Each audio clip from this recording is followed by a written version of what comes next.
Welcome to a new edition of the Neon Jazz Interview Series with Jazz Cat, photographer, music producer, engineer, and composer Terry Manning. This very talented Renaissance man is releasing his new 2016 album called Planets with his trio 3 at Sea, featuring his DJ, son, and producer Lucas Manning, and flutist and orchestral player Christine Gangelhoff. It's a sonic landscape flush with jazz, classical elements, and many more surprises.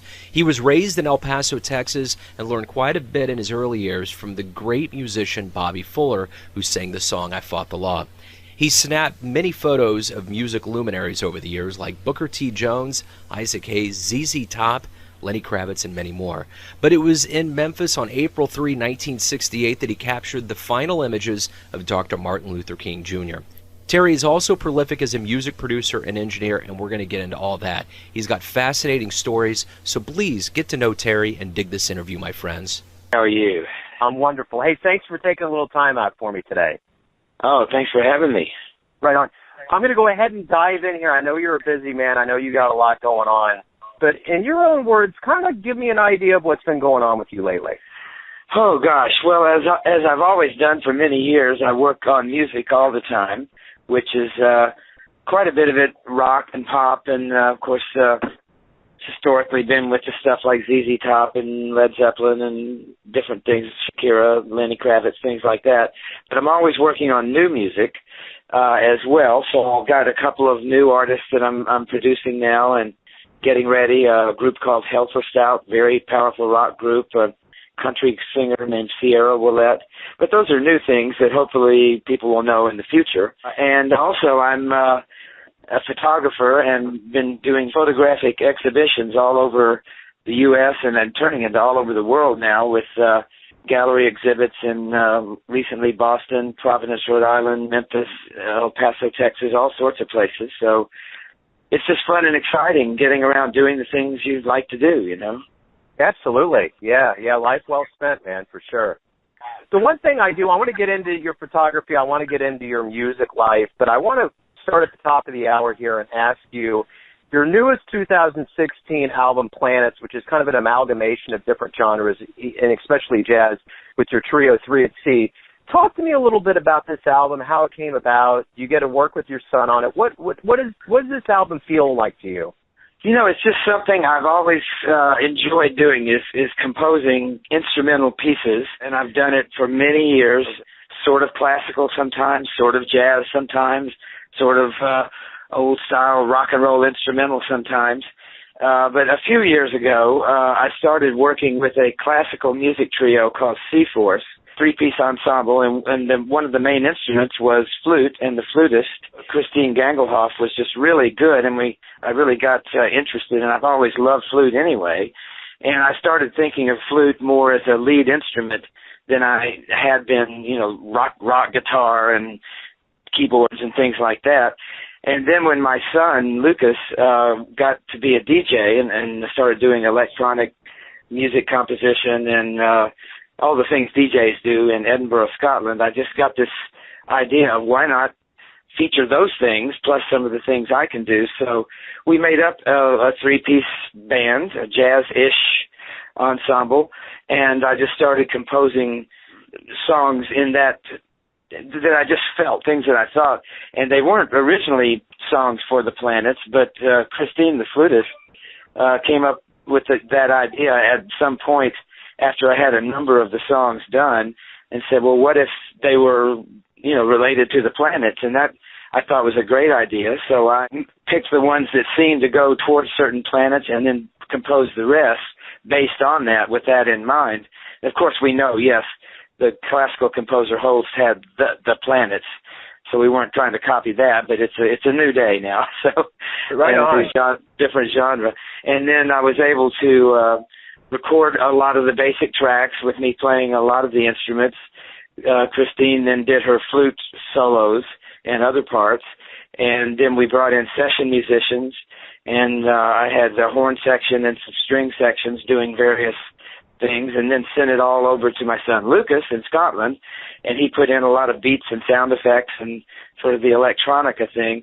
So I don't know what it turned into. It's sort of an amalgamation, as you said, of styles and genres and and whatever. But I guess it leans a little in the jazz idiom. It does. It's a great sonic landscape. I've had the chance to listen to it through SoundCloud, and it's just, there's a lot of textures going on. There's a lot of, it's a nice weaving together of sound. I really dig it. Well, thank you so much. Yeah, I lived in Memphis for a number of years and did R&B music, and I even brought in the Memphis soul horn section in places. Right on, man. Right on. It had to be pretty cool to work with your son on this. Oh, that's so gratifying. Of course, everyone loves their kids, and you want them to do well, and you want to do things with them, but there's something just really special about sitting down, even if it's sometimes in person and sometimes over Skype, but sitting down with your own son and talking through really grown-up ideas, and you know, he's 25 now, so he's able to be a real adult, and it's just really cool to actually work with your son on something. And so, yeah, that was a wonderful experience. I really enjoy that. So let's go back into the lineage of Terry Manning here. We're going to go back to El Paso, Texas. What was it about your childhood, your beginnings, that gave you this love of photography and of music?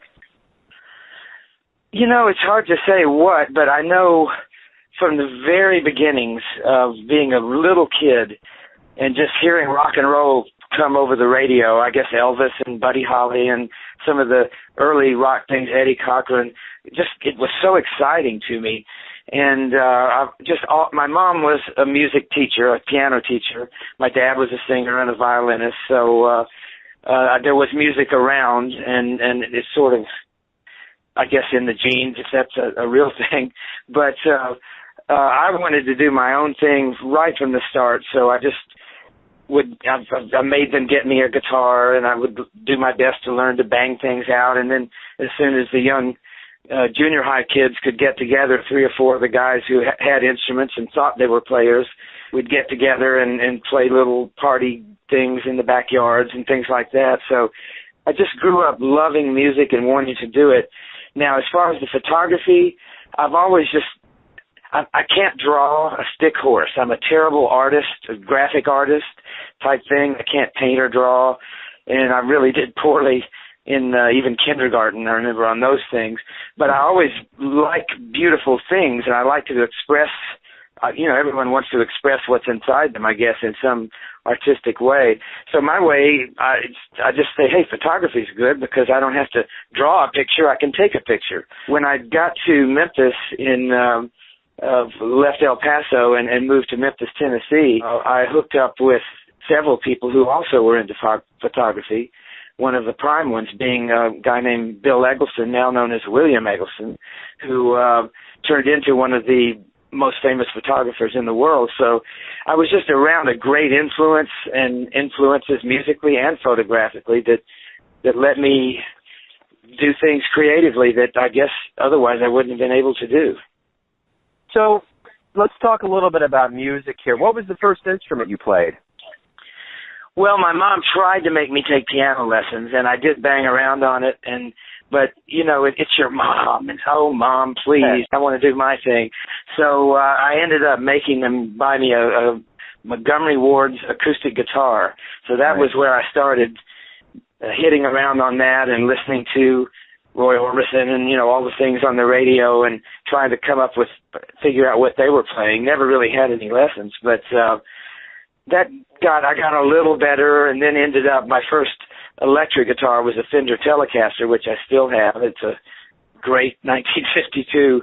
Now it's a classic vintage guitar, but when I bought it used, of course, it was a few years old, but so I guess guitar was first, and then I realized as I grew older that I should have taken those piano lessons from my mom, so I got more into I actually enrolled at the University of Memphis, then called Memphis State, but in the music department, and was doing regular theory and composition and things, and until they threw me out because I was faking it and not really reading the music. I was memorizing it. Wow, interesting. So on this new album, Planets, what instruments do you play? You say you played all the instruments. Well, not all, but a number of them. I played, the one thing I really wanted to feature is one of my favorite instruments, the vibraphone, which of course is steel bars with a little thing that turns around and makes it warble, makes a cool sound. I've just always loved that. So I played vibraphone. I did all the bass. I bought, I am an electric rock bass player, and I played bass for many years, but I thought, well, how hard could it be to do this upright bass? Well, it's harder than I thought, but I did. I bought a really great upright bass and learned to go over from electric to that, so I played all of the bass on it, and did a few, all the keyboard things I did, the pianos or organs and things like that. So I did some drums on it too, but the flute is featured quite a bit, of course, and the session players make up for whatever I lacked. Right on. So when you were a kid, what did you want to be when you grew up? Was it always a creative pursuit? Did you envision the way you are now being your life, or were there other dreams? You know, I really did, because I never thought I would have a day job or really wanted to. Of course, I've worked. We all, you know, in high school I would get a summer job, and then I later did a couple of jobs. But for the most part, my whole life I've just been freelance, independent, and doing the things I love to do, which is I feel extremely fortunate to be able to actually live in life, and my jobs are the things I love, because I guess sometimes that doesn't happen. So, but yeah, I never thought, I'll go up and be any sort of job or professional, like lawyer or although I did do some pre-law at school, but doctor, anything like that. I just wanted to do the things I liked, music and photography. So were there albums when you were a kid that blew your doors down, that opened up kind of your music curtains? Well, I hate to say it, but when I was a kid, singles were the thing, when I was a little kid. And so it was Eddie Cochran and Buddy Holly just blew me away. Elvis too, but it was not quite the same rawness maybe as Eddie Cochran. But I guess album-wise, by the time it got into albums in the 70s, the rock groups, of course I loved Zeppelin. I was a huge Beatle fan. So a lot of things like that kind of blew me away. But I've always loved big band music. I loved Tommy Dorsey. I loved a whole lot of the great big bands that my dad used to play and listen to. And I've always loved classical music, Bach, Vivaldi, a lot of those kind of composers. I just love music. If it's good, I like it. Yeah, absolutely. So you mentioned Memphis State. They sent you away because you were memorizing things. But let me ask you, before that happened, what did you learn in a formal music environment? Were there real lessons that you got that have stuck with you to today? Absolutely. In the early days when I was started in their music school, we had theory and ear training and the things that you start off with always as an actual music student. And I absorbed those, even though I didn't stick with the rigidity that the true, fully reading musician and composing, a lot of composers do. I didn't stick with that because, well, the guy I had who was my sort of mentor in that regard was named Tom Ferguson. He was a jazz player, but he was in the music school as an instructor, and he had come from the Eastman School, so he knew classical. He knew he could read and write everything, totally fluently. And he actually noticed me in class. He said, "Wait, you're not looking up at the paper and reading it, are you? Are you a rock and roll player?" And we got to be friends, and he laughed about it. He said, "I get that. I'm a jazz guy, so I know what you mean, but you're really not in the right discipline. Go play in your rock band." But I never forgot the way music goes together, the actual basic theory. I just read so slowly that you wouldn't think I read, but these days. But yeah, those things did stick with me, and I do pull those back out all the time when doing things like I did on the Planets. So from your early years in your bio, this kind of stuck out to me, and I want to ask you about it. You said after undergoing treatment from his first mentor, Bobby Fuller of the I Fought the Law thing. What's that all about? Well, living in El Paso at the time, I was in junior high school, and I thought the biggest star in the world was Bobby Fuller, because locally he was.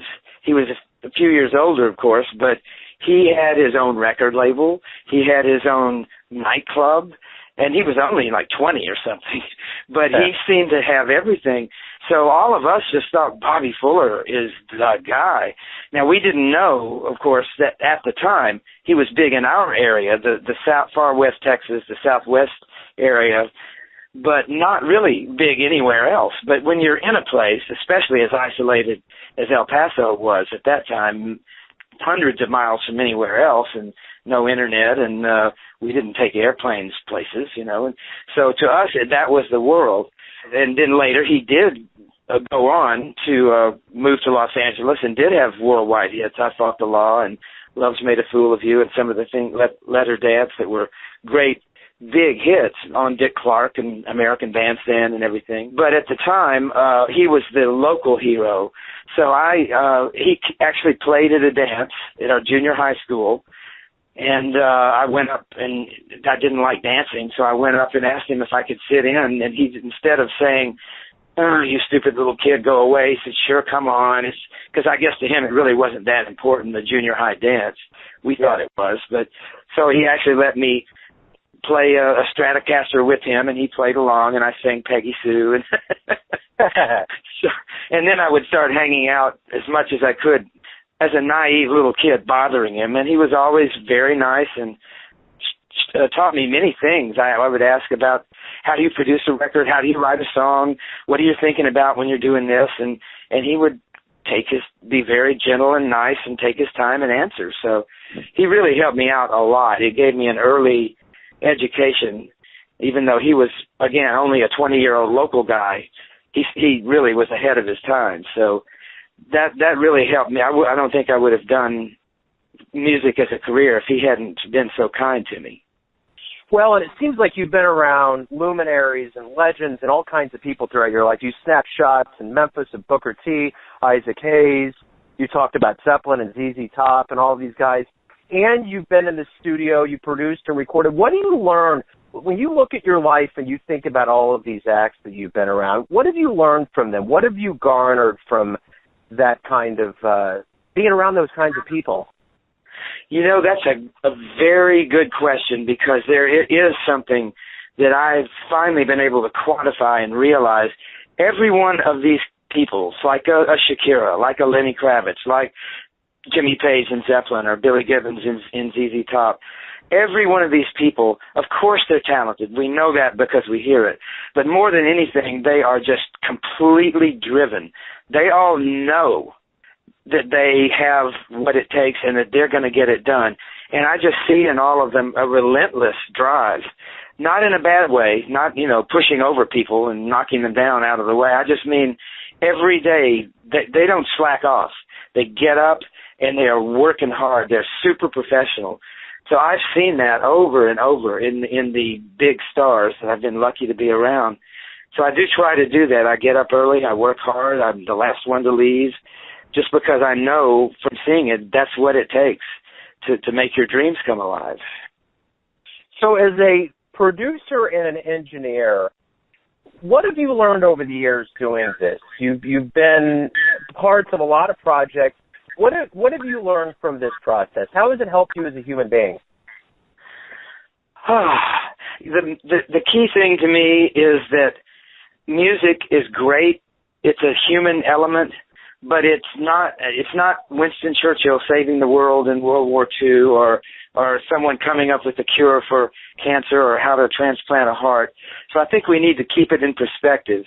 And I think what I've learned is to try to treat everybody nicely, be as kind and honest as you can, but go for your dreams, go for it, but just keep it in perspective and remember that life goes on with or without these things. And I don't know, it's hard to say it, I guess, exactly, but I just like to make sure that music is very important, photography, very important, but remember that people are the most important, and taking care of your family or just being kind and helping other people is the most important. So I hope that sounds okay.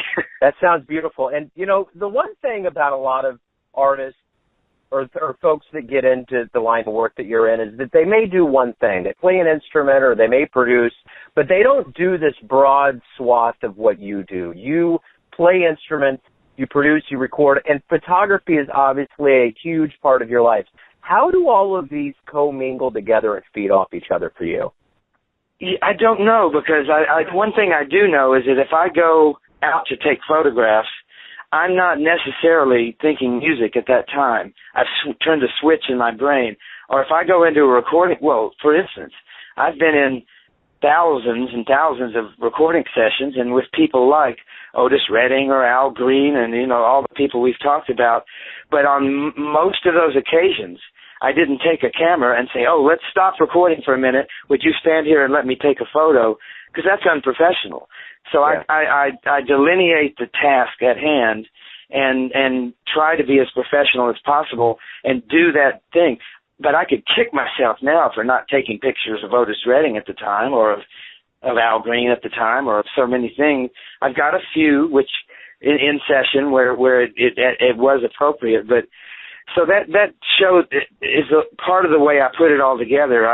It's all one thing in my head, but I do compartmentalize and separate it to go do whatever it is that I feel, okay, today I'm doing this and I'm really concentrating on it, because it takes the deep concentration and actual thought. It's not haphazard. Even shooting photos or whatever, it's not a haphazard thing. You have to decide what it is you want.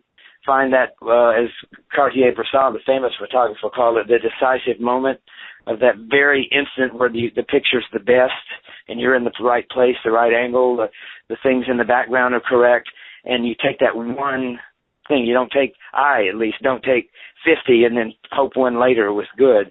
And so I try to do that in music as well, is just hit the nail on the head every time. But in my head, it's all one big thing, and I'm just lucky to be able to do those things, I guess. Absolutely. So, Memphis, Tennessee, April 3, 1968, you get some of the last images of Dr. King. What was that like? What did that feel like for you? It felt different then than it feels now, because with the lens of history, I look back and I almost can't believe it. But at the time, it was just another day. Of course, now Dr. King would come around. I worked at Stax Records at the time, and he would come around the offices or the studios on occasion, not hanging out all the time, but when he was in the area. He was friends with Al Bell, who was one of the prime people behind Stax and also producer extraordinaire of the Staple Singers and others. But they were friends from Washington in the early days. Al had been in the same civil rights movement. So Dr. King would come around, and I would see him, and he didn't really know me like, hey, Terry, or anything like that, I guess, but he was used to seeing me, you know, in the hallways or with Al or whatever. So it was another day of doing things, although that man in particular almost seemed to he had a radiating karma, almost a halo around his head, that you could tell this is really somebody.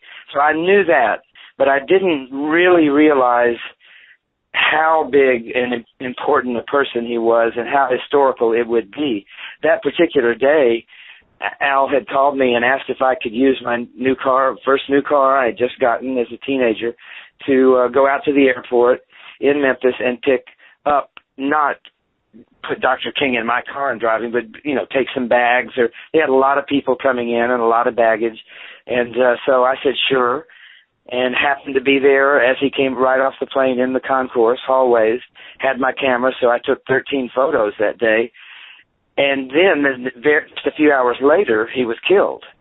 And that was the first death I had really been close to or been around up front. You know, oh, gosh, a person I just saw is dead. That was weird to me. So I put those in a box and did not get them out from 1968 until just a few months ago. Wow. And finally felt I could do it. And when they came in the photography shows, the exhibits that I do, people just, to be honest, they kind of freak out about it, but because they're very close, they're very personal. I wasn't using a telephoto lens or anything. I was just right up next to him, almost in his face, with the camera, and you see an apprehension in him. You see stubble on his face. You see he got up early to catch the flight, and you can see it in his eyes. So much going on. But yeah, I didn't see it like I see it now. Now it's amazing and historical to me, and then it was just, okay, doing another thing today. Why did you keep it in a box for so long?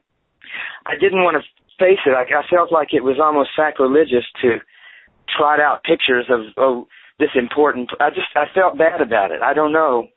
I just couldn't see it. It's hard to describe it. But finally, Chris Klepper who was at MIT in their photography department, knew I had them, and he convinced me, get them out. It's really important, and it's good. It would honor him. So it really kind of changed my opinion, and I'm glad I got them out now, because it is good to see. It was historical. It was an important time. Absolutely. Let me ask you this from a photography standpoint, since this is what you do. Do you still do 35 millimeter, or have you graduated to or however you want to say it, have you gone on to the digital revolution? I still have all my cameras. I've got my 35 millimeter Leicas and the things that I used to shoot with, even a 6x9 format, larger format. But I have gone towards digital. I do have several digital cameras, including a Leica that feels like my old ones did. And it's not about the medium to me. It's not about which is more authentic or which is better or which does certain things. It's still all about the image, the vision, the picture itself, much more so than what you do it with. I'd rather see a great photo taken with one of those Kodak instant cameras in the cardboard box than a bad photograph taken with a great camera. So, but I have gone digital to some degree, well, to quite a degree. And in fact, in the printing for years, back in the day, I had my dark rooms always, black and white dark rooms. I couldn't do color. It was way too hard at home. But I had home dark rooms for years, still do, but I don't. But anyway, I've now gone to digital printers, scanners, and I actually like how it does. You can do things you couldn't even do or were very difficult to do in the analog type domain. So let me ask you this. Of all the photos of all of the musicians and folks that you've taken over the years, what have been some that have stood out for you? Not your favorite per se, but just when you think back through your photographic brain of all of these shows and performances and performers, is there a soft spot for you for some of them? Well, of course, you can take it's not a performer, but we could do the Dr. King things, but that's sort of on its own level, a different thing. And I can I've taken a lot of photographs of Lenny Kravitz. In fact, we're doing a book called Living with Lenny of all Lenny photographs, and he's writing some text for it. But, and Billy Gibbons and ZZ Top and the Staple Singers recording and things like that. But really, to me, I know this may sound funny, but it's not about the person. It's much more about the image. So the things I like the best are usually the things I've shot most recently and that had the sort of whatever, I hate the word art or artistic, but the kind of creative or artistic look to it that I wanted.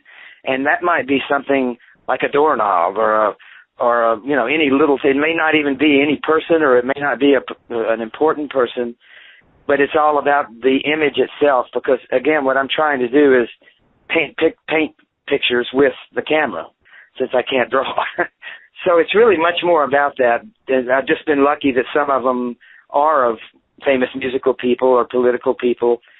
But I've got, for instance, a photograph of I call horsies, of some children's horse rides in a park with the old springs under them that they used to have. And that's, to me, one of my favorite pictures ever, because I took it recently and I love it, but it's not of anybody. I hope that explains it. Absolutely it does, yeah. Miles Davis always said it takes a long time to find your inner voice. You got to really work on it. And I'm going to kind of tweak that quote a little bit and ask you this. Over the years, you've had to refine who you are and what your approach to your art. What would you say your vision is? To me, well, musically it's one thing, and photographically it's probably another, although they probably tie together. But photographically, I would say it's a documentarian, almost a news photographer, photojournalist, in a way to see things that maybe everybody sees every day and walks right past and don't find necessarily a beauty in. But if you stop and look at that and analyze it, you can see, oh, look how these colors go together, or look how the background makes this certain thing look really cool in the foreground. Or it's just documenting things. I don't set things up. I don't pose people or do things. I just find things, and then I find what I think is the best angle to shoot it from and to the way to present it, and that hopefully later somebody gets that and looks at it and says, well, I'll be damned, look at that. I walked right past that and I didn't see how it looked like that. So to me, that's how it is now. Musically, you are, instead of documenting, more creating from the ground up. So there it's finding what's in you and needs to come out. The old John Lee Hooker quote, it's in him and it's got to come out. It's an emotion inside that you want to transfer over to a medium that then goes to people, and then, as in photography, you get a reaction from them. Hopefully they like it and go, I felt that way, or I've loved someone like that, or I've liked that, I've been against that political stance too, or whatever. Or even fine, they hate it, but you've got a reaction from them. You've engendered something that they wouldn't have thought of otherwise from something that came out of you. So again, hard to describe, but that's sort of how I see it, I guess. Sure. So you've had a lot of teachers in your life. You've been around a lot of people that I would consider mentors, whether it's by osmosis or direct teaching. I'm not asking you who your favorite teacher is, but who has laid down lessons in your head that you still think about to this day? Several people I can think of. I mentioned Bobby Fuller earlier. Steve Cropper, who was of course, the guitarist in Booker T and the MGs, and one of the producers at Stax, taught me an awful lot of things. And he wasn't being a teacher. I was just around him, so I would see what he did, and he would tell me things. But he actually brought me in the door when no one, as a little teenager, into Stax. Why in the world would someone? But he either saw something or needed my help or whatever. Yeah. And so he was very important. A guy named John Fry, who was the founder and owner of Ardent Studios in Memphis and a great audio technician, taught me a lot of things, literally as a mentor, specifically. Al Bell, that I mentioned from Stax, I learned a lot about life from him, about being kind and doing things, having a good philosophical base, coming from a good place to do things rather than just haphazardly going out and doing it and hoping, starting with a good, solid foundation. So, there were probably a lot of others. I don't want to leave people out, but I've been a sponge for sure. Beautiful. So I want to ask you this. You've seen a lot of musicians in your time firsthand.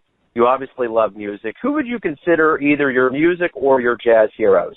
Wow, again, so hard because there's so many greats. You mentioned Miles Davis. That's hard to not love. I liked a guy named Bob James who I love the way I don't know if you remember him, but the way he did some string compositions and the way he would use sixes and nines on the top was very cool. Intervals I'm talking about, musical intervals. So many things. There were so many classical people I just loved. J.S. Bach to me is the all-time, you can almost recreate modern pop music, Western music. You could almost start with him and make it all up from there. He was so foundational.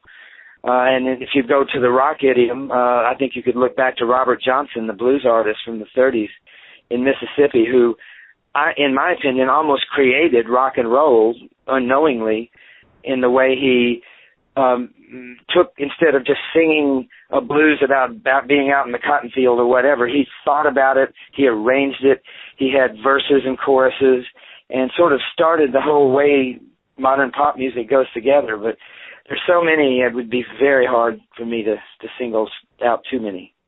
Let's whittle things down a little bit here, and let me ask you this. If you could get into a time machine and see a performance by a performer, where would you go, and who would you want to see? Wow. I think probably Frank Sinatra singing with Tommy Dorsey live somewhere. Yeah. In the early part. I just loved the way that whole thing went together, and I love big groups of horns and Gene Krupa on drums, and again, a lot to pick from, but I would jump to that immediately, or maybe Ella Fitzgerald too.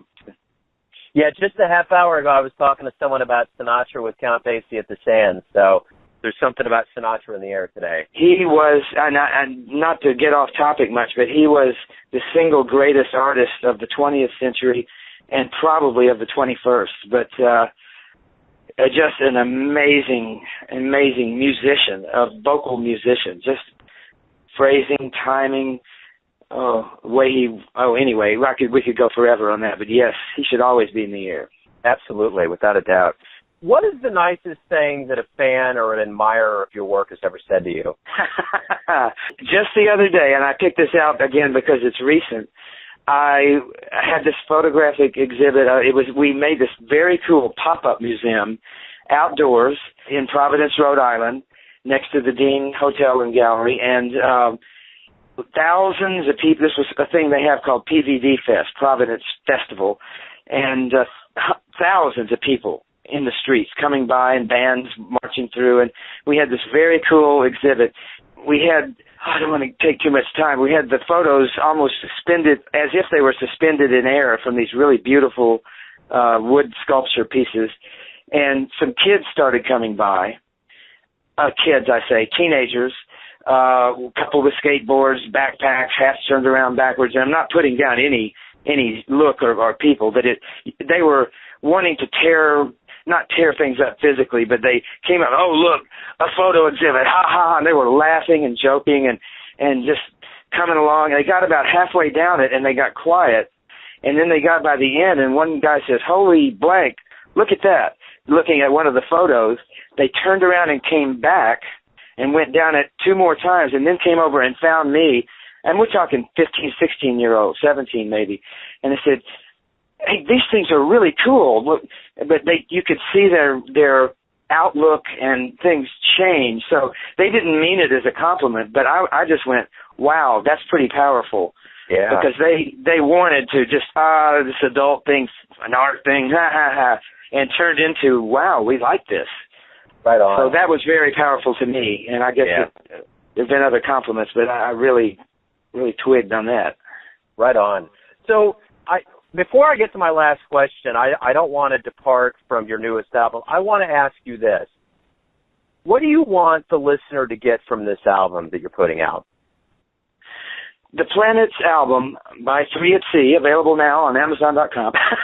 Sorry. Right on. No, beautiful. It's compositions that started out just being what I hope were pretty compositions, whether they were fast or slow or whatever. And then because of what I mentioned, Christine, the flutist, thought up of idea of relating them to planets, and then it morphed into, oh yeah, this one's this planet, this one's that, this new piece I write is about that. But it got me thinking very deeply about our place in space, our world and what we're in. And of course, we're a tiny, tiny little corner of galaxies that we can't even imagine, the universe that we can't possibly conceive of.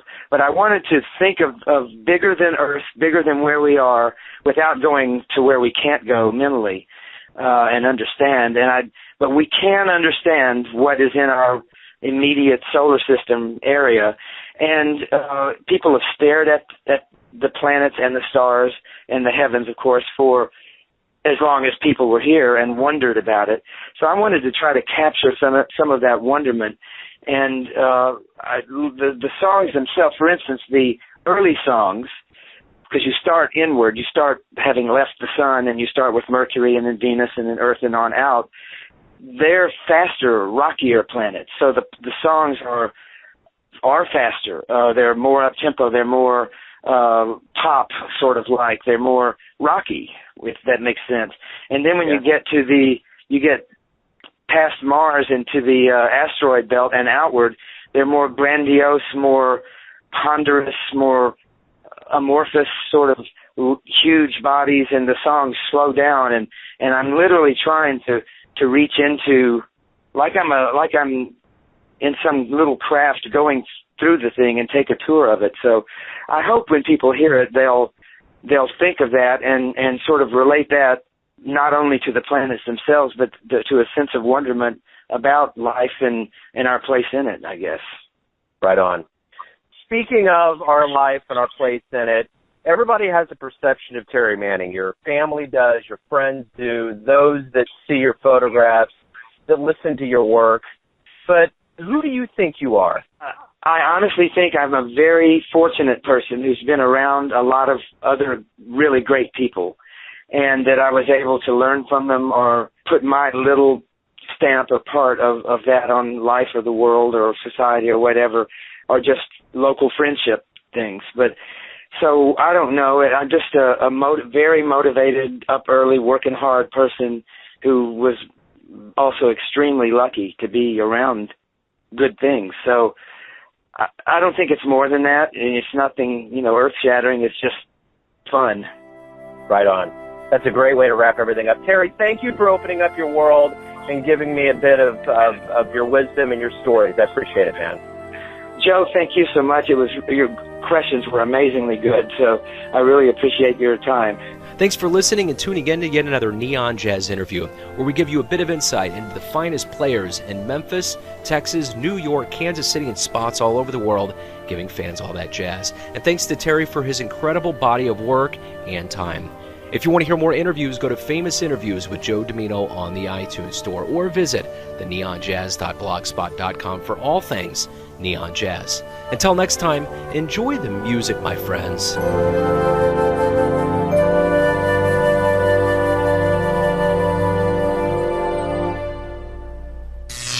Neon Jazz.